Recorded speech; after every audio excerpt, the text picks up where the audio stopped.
Assalamualaikum warahmatullahi wabarakatuh. Saya Resta Juniati. Pada kesempatan kali ini akan membagikan sebuah video pembelajaran yang berjudul Micro Teaching versi Stay at Home. Sebelumnya, jangan lupa subscribe, bunyikan loncengnya, kemudian like, comment, and share.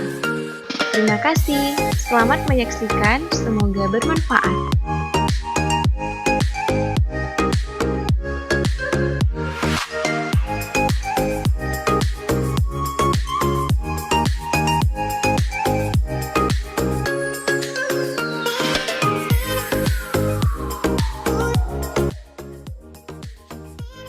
Assalamualaikum. Waalaikumsalam warahmatullahi wabarakatuh. Selamat pagi anak-anak. Bagaimana kabarnya hari ini? Sehat semua kan? Alhamdulillah sehat, Bu. Tadi sebelum ibu masuk sudah baca doa? Belum, Bu. Ya sudah, kita baca doa dulu ya untuk memberkati pembelajaran kita pada hari ini ya. Bismillahirrahmanirrahim. Amin. Baiklah anak-anak ibu sekalian, ibu akan absensi dulu ya. Iya, Bu. Ada yang tidak hadir hari ini? Ada. Ada. Siapa yang tidak hadir? Amar Zoni. Ahmad Zoni. Kemana Ahmad Zoni? Tidak ada kabar? Tidak ada, Bu. Tidak. Ada lagi yang tidak hadir? Febi, Bu. Feby Paulinta. Feby Paulinta juga tidak ada kabar. Tidak ada, Bu. Baiklah.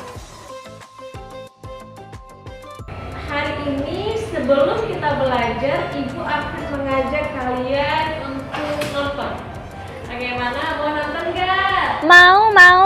Nonton apa ya kira-kira? Nah, Ibu sudah punya sebuah video dan nanti akan Ibu tayangkan di sini sebuah video motivasi yang mana semoga kita berharap dari video tersebut bisa membangkitkan motivasi dan semangat kita untuk belajar. Gimana? Mau nonton nggak? Ya, sudah ya. Ibu akan tayangkan videonya. Coba kita perhatikan di depan.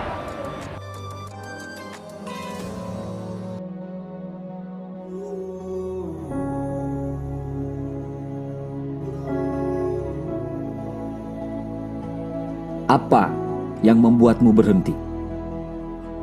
Apa karena jalannya terlalu terjal? Kenapa kamu menyerah? Apa karena realita tidak sesuai dengan ekspektasimu? Kenapa kamu tidak bangkit? Apakah karena kamu sudah sangat lelah? Semua orang meninggalkanmu, kamu kehabisan tenaga, atau uangmu yang habis? Apa yang membuatmu sampai menyerah? Apa yang membuatmu sampai harus menanggalkan semua mimpi yang sudah kamu bangun? Kawan, kamu sudah separuh jalan.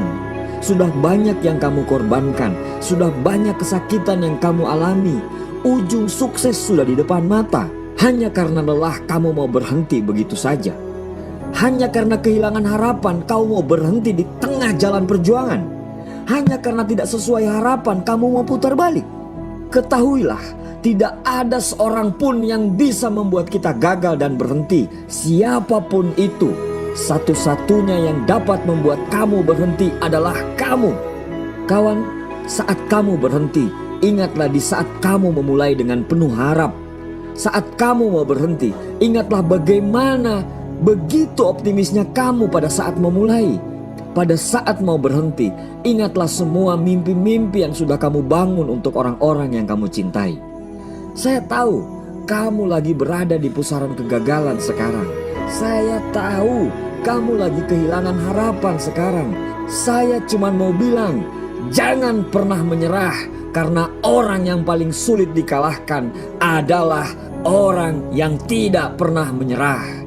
Jangan terintimidasi dengan kesuksesan orang lain. Jangan iri dengan pencapaian orang lain, karena semua bunga di dunia ini tidak mekar secara bersamaan. Tanyakan kepada dirimu sendiri, sudah sekeras apa kamu berjuang? Tanyakan kepada dirimu sendiri, apakah kamu pantas untuk gagal? Musuh terbesar kita bukan orang lain, tapi diri sendiri. Satu kali jatuh, 1000 kali bangkit.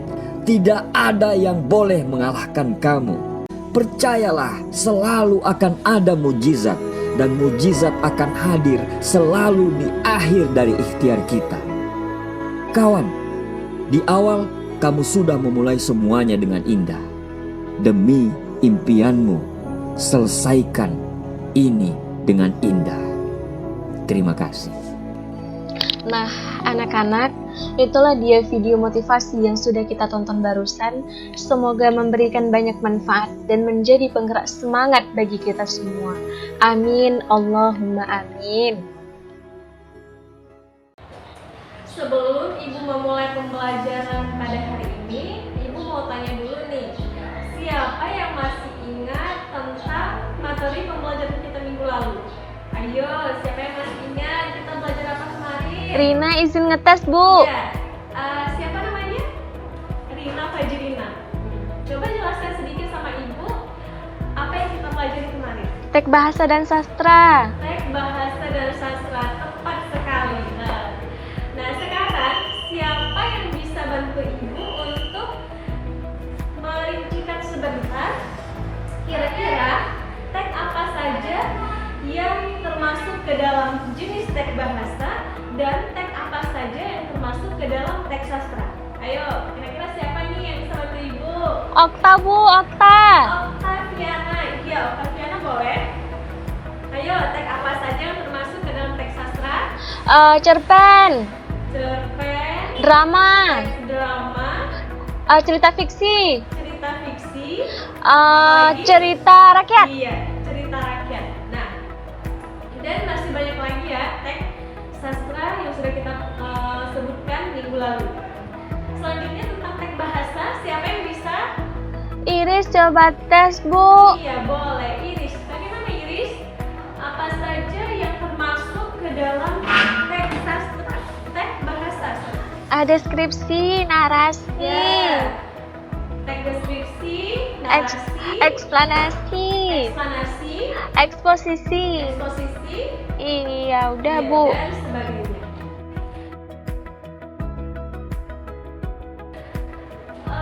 Minggu lalu kita sudah menyebutkan tentang teks bahasa dan sastra.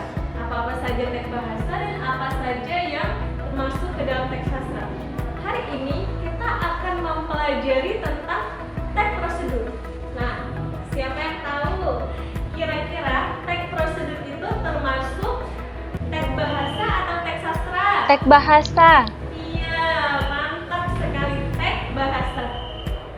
Nah, hari ini kita akan mempelajari tentang teks prosedur, yaitu dia termasuk ke dalam teks bahasa. Setelah hari ini akan kita mulai pembelajarannya tentang teks prosedur. Semuanya ada di buku ini? Ada, Bu. Ada. Kalau ada, coba dibuka halaman 34.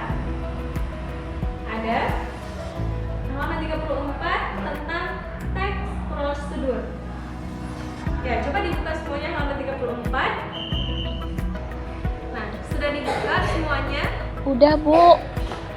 Di sini, sebelum Ibu menjelaskan, kira-kira ada yang tahu nggak apa sih teks prosedur itu? Bagaimana yang dikatakan dengan teks prosedur? Mungkin anak-anak Ibu sudah pernah belajar tentang teks prosedur ataupun sudah pernah mendengarkannya dalam kehidupan sehari-hari. Ada yang tahu nggak? Belum, Bu. Tidak. Baiklah. Kita mulai. Teks prosedur.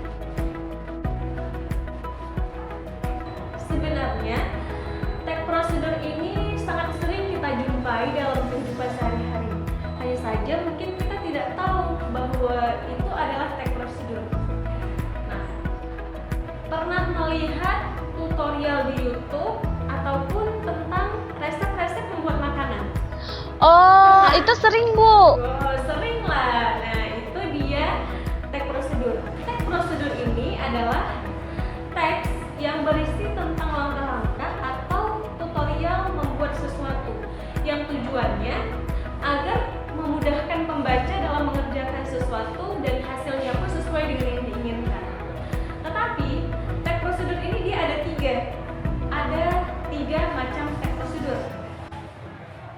Yang pertama, ada yang namanya teks prosedur sederhana.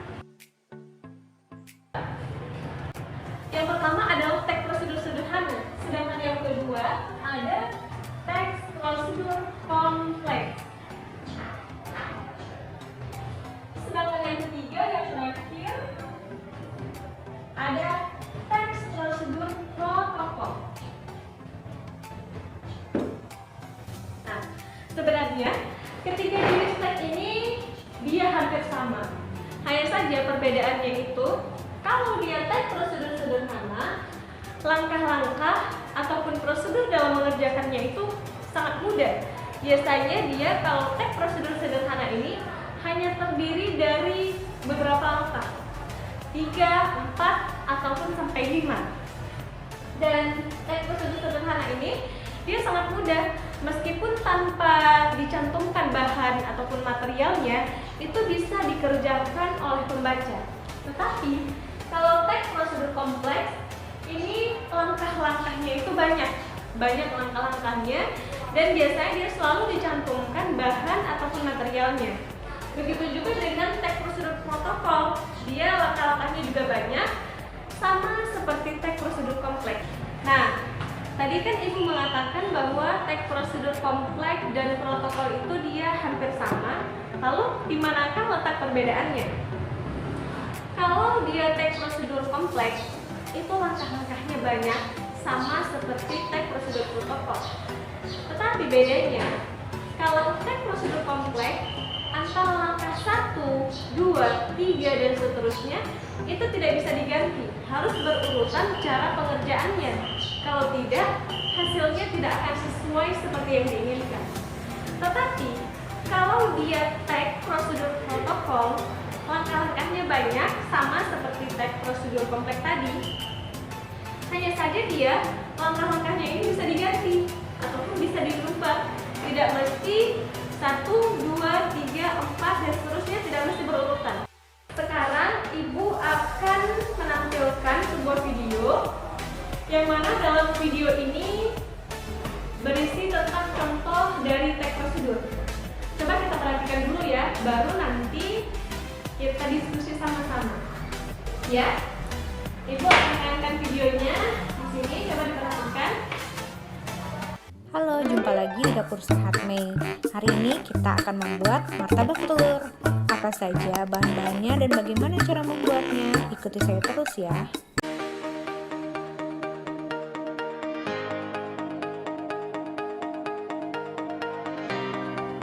Untuk pembuatan kulitnya, pertama kita akan masukkan tepungnya.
Semua isiannya sudah tersedia ya bahan-bahannya. Sekarang kita akan membuat isiannya.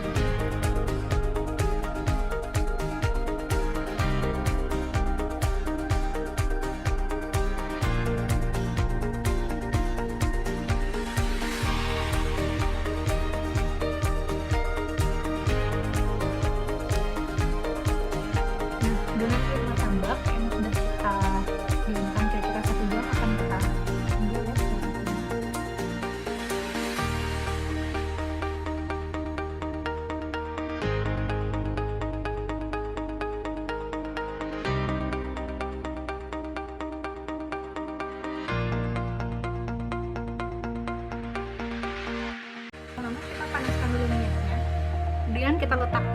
martabaknya seperti ini kulitnya. Gimana?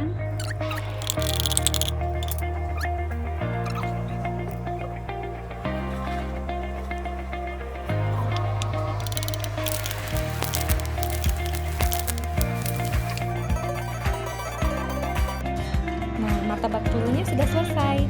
Dari bahan tadi kita mendapatkan 2 buah martabak telur. Sekarang kalian sudah bisa mencoba membuat martabaknya di rumah ya. Nah, yang Ibu tayangkan barusan itu adalah contoh dari teknik prosedur. Sering kan kita jumpai dalam kehidupan sehari-hari? Ya, sering dong. Di YouTube itu banyak sekali tutorial-tutorial ataupun resep-resep membuat makanan. Resep-resep membuat makanan ataupun tutorial-tutorial seperti itu adalah contoh dari teknik prosedur. Dia itu ada bahan ataupun materialnya, dan kemudian ada langkah-langkah tata cara pembuatannya. Selain itu, Dalam teknik prosedur ini, dia itu bukan hanya berisi langkah-langkah mengerjakan suatu hal, tetapi dalam mengerjakan langkah-langkah tersebut, dia itu juga menggunakan kaidah kebahasaannya sendiri. Contoh, Ibu kasih contoh yang umum digunakan dalam teknik prosedur.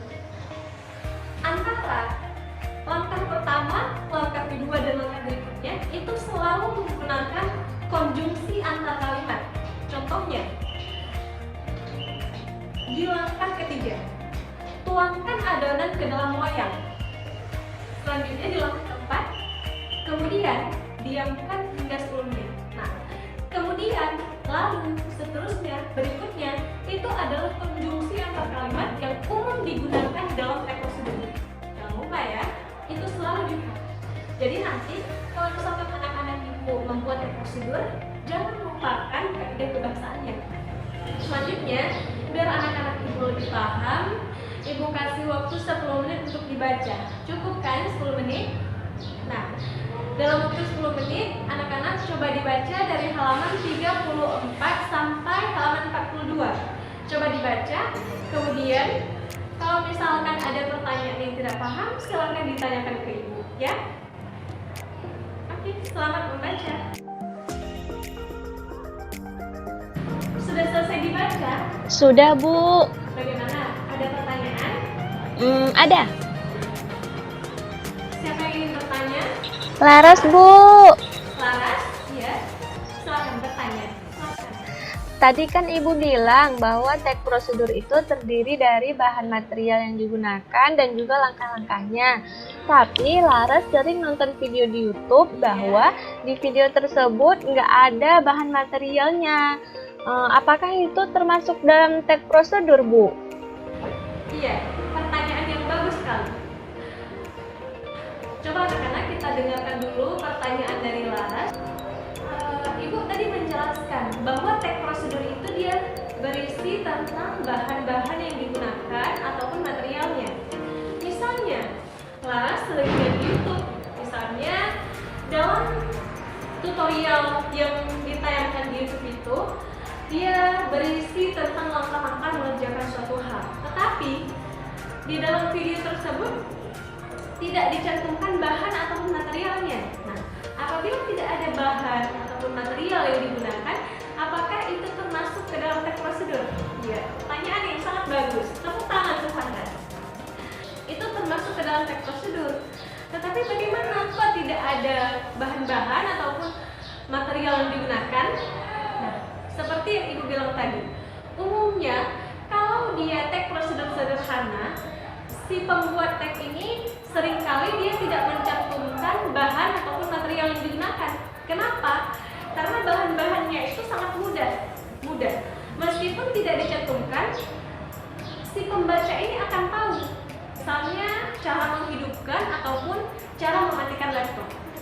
Otomatis laptop hanya itu saja kan? Karena tutorial yang dijelaskan di sini adalah tutorial cara mematikan laptop. Hanya saja dia perlu menjelaskan langkah-langkahnya. Tekan ini, tekan itu, lalu shutdown. Sudah selesai. Langkah-langkah yang seperti itu termasuk ke dalam teknik prosedur sederhana. Dan teknik prosedur sederhana ini seringkali dia tidak dicantumkan bahan material. Itu termasuk teknik prosedur ya sayang. Bagaimana? Bisa ditanya. anak-anak yang lain bisa dipahami? Bisa. Ya, Ibu tambahkan sedikit lagi. Kalau misalkan dia tag prosedur kompleks ataupun tag prosedur protokol, umumnya dia itu dicantumkan bahan-bahan apa yang digunakan. Misalnya, prosedur membuat kuah pli. Nah, prosedur membuat kuah pli ini bahan-bahannya itu sangat banyak. Kalau misalkan si pembuat tag tidak mencantumkan bahan-bahan apa yang digunakan, otomatis pembaca ataupun penonton video dia tidak akan tahu bahan apa saja yang perlu dia persiapkan. Makanya kalau misalkan tag prosedur protokol ataupun tag prosedur kompleks ini, dia pada umumnya dicantumkan bahan yang digunakan. Bagaimana? Bisa dipahami anak-anak? Alhamdulillah sudah bisa, Bu. Alhamdulillah. Nah, kalau semuanya sudah bisa dipahami, selanjutnya Ibu akan tanya nih sama anak-anak Ibu, siapa yang bisa menyimpulkan materi pembelajaran kita hari ini? Ayo, siapa? Oktaviana, Bu. Iya, Okta. Silakan Okta. Hari ini kita pelajaran tentang prosedur. Nah, hari ini kita belajar tentang tag prosedur. Tag prosedur adalah tag yang berisi langkah-langkah. Iya, kemudian Terbagi menjadi 3. ya, tag prosedur dibagi menjadi 3. Sederhana, Sederhana, kompleks, kompleks, dan protokol. Iya, tepuk tangan untuk Oktaviana.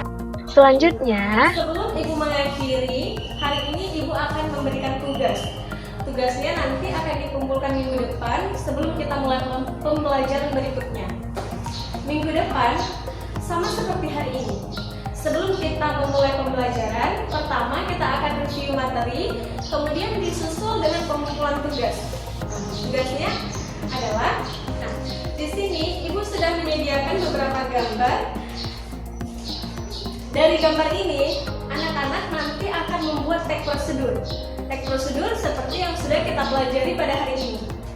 Ini ada beberapa contoh seperti yang sudah dikerjakan oleh teman kelas sebelah tadi.